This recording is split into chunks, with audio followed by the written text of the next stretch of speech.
this is a review video of the Samsung 55D8000. Knowing me, it'll probably be a multi-part video, so this will be the first part anyway.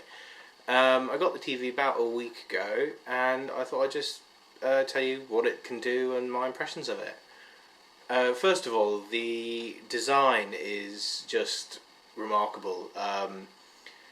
The people I've had come in and had a look have always, the first thing you say is, it's got no bezel to it, and it really is. It's super thin. I think, you know, it's like 5mm or something, and it really does. It just makes the picture seem so much more different, and it's something you really have to look at in person to be able to get the full effect of. But it does work very well. I suppose it differs from last year's models one way, the fact that all the connectors and inputs run along the right hand side of the TV if you're looking from the front, whereas last year's were all along the left hand side. It makes no difference to me, but if you've wall mounted the TV and you may have routed your cables, it may cause, you might have to do a little bit of rejiggling to get the cables to fit properly. It has a whole load of inputs. There's a LAN input for network connections. There's aerial and a normal aerial input. There's a satellite input. In the UK, there also it's called FreeSat, as well as just normal satellite.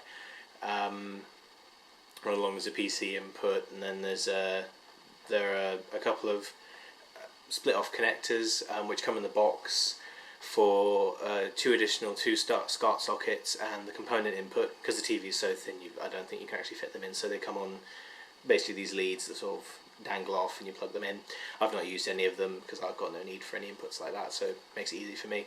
Then it's got 4 HDMI inputs, and one of the inputs supports ARC, which is the order return control, or command, whatever it is, which lets the TV transmit its sound back through the HDMI cable into a surround sound receiver, which I do have. And then there are 3 USB ports run along the very top. You can use those to either, they can charge devices, you can play media off, like a USB pen or something.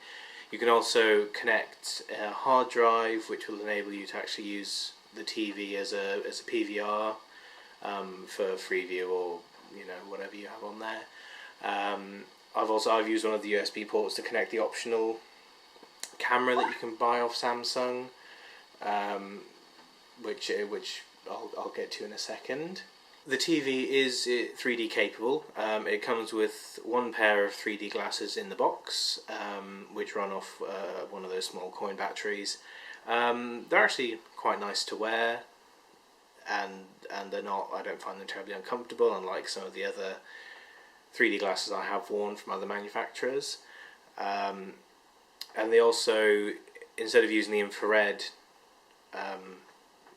communication method as the other models did, and Samsung's own models did last year, these use Bluetooth instead, which I think, from my impressions, seems to really help keep the 3D aspect working seamlessly, because it allows you can move around the room and people can walk in front of you, and the glasses will keep in sync with the television, which can be a problem sometimes with the infrared versions.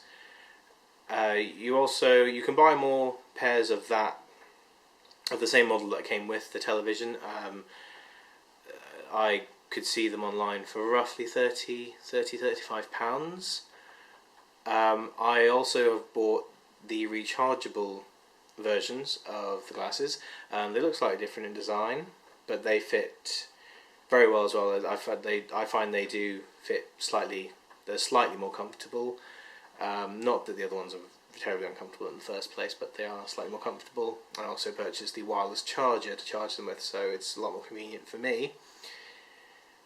And also it comes with the standard, what I've been told is a standard Samsung television remote. It is backlit, not that I found it all that useful to me. And it is one thing that is a bit strange. The remote is very, I'd say it's very basic for the television it's been paired with, because this is meant to be Samsung's flagship model in series for this year, and honestly the remote doesn't seem to really match terribly well. At the moment, as when I bought it and continuing for the time being, retailers are currently bundling the television with the optional Samsung touchscreen remote, which I got with this television. That works very nicely, and I think it is something that's much more useful to you. I don't use any of the remotes really, because I have a Logitech Hdmi remote, but either way the remotes work absolutely fine. They do everything you would expect them to. The touchscreen remote is actually a universal remote in itself, so you can control a multitude of different devices with it, and it also comes with the feature that would allow you to watch what's on the television on the remote's touchscreen itself, and you can also actually make it watch a different channel to the one that's actually displayed on the television screen. I've not actually found a practical use for it as of yet, but I'm sure that there might be people out there who would find that feature useful.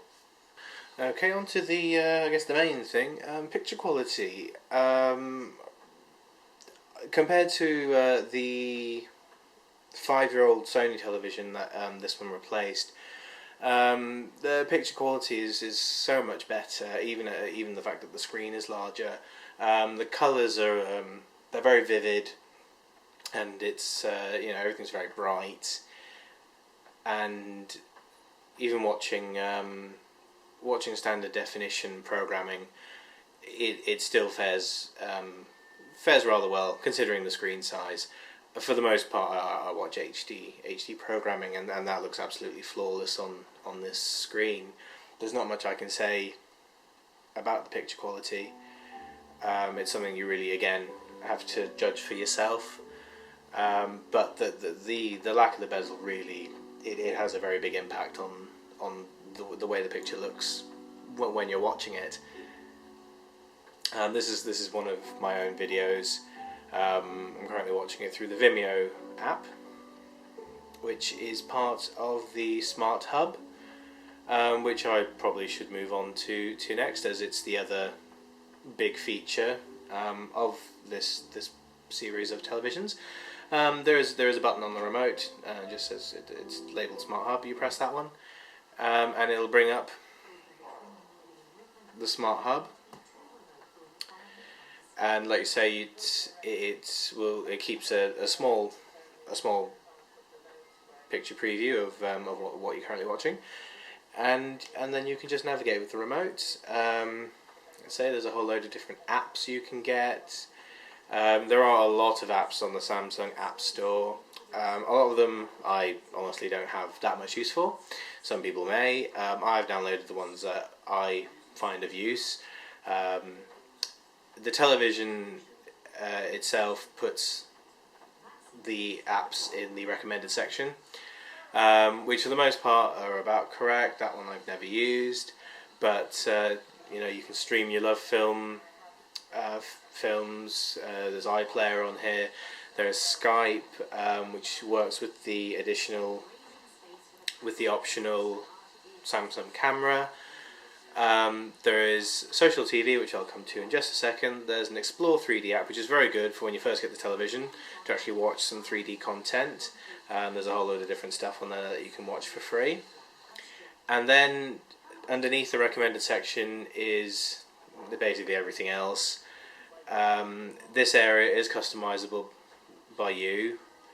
Apps themselves just get plonked here, but you can make folders, which I've got this one here full of things that I don't use. You can sort things however you want them really, and put whatever you want in its right place. All the apps I've got, I've found they work well. There's roughly 1 GB of onboard storage for all the applications, so I think I'm about halfway full so far, but I don't see myself having to download many new ones anytime soon. There's a search bar up top here, which would allow you to search anything. It searches across the span of your applications or any connected media servers. There's also this Your Video section, which I haven't really looked into all that much, but all I've got from it mainly is you can look at information about certain films, you can search for them, there are genres, there are sort of top searched sections, this, that and the other. Like I said, I haven't really looked into it all that much, it's not really something I use, but again, it may be something that you may want to look into, have a little browse about. To use some of the applications, you do need a Samsung Smart TV login. It's simply just an email address and password, and that allows you to log into other applications that require login, such as Skype, Facebook, and Twitter. This, that, and the other. The web browser's on there. It works relatively well for a web browser that is integrated into your television. You can do picture-in-picture, so that you can continue watching the television in the corner of the screen whilst you browse.